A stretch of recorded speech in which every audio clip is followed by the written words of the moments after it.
Ahojte priatelia, dneska vám musím spraviť videjko, lebo zákazník nás požiadal o našu 146 bodovú kontrolu pred kúpou jazdenky.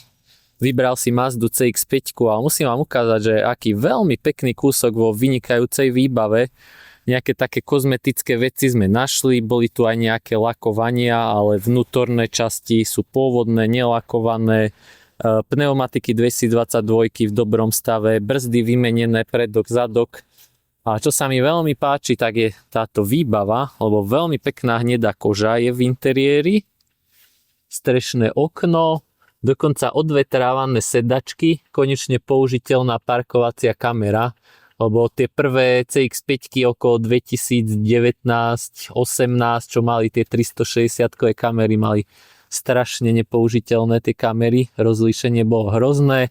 Toto je ročník 2022, má 72 000 km. Vzadu takto, interiér je veľmi zachovalý, veľmi pekný. Vzadu vyhrievané sedačky. Čo poviete, za mňa veľmi pekný kúsok auta.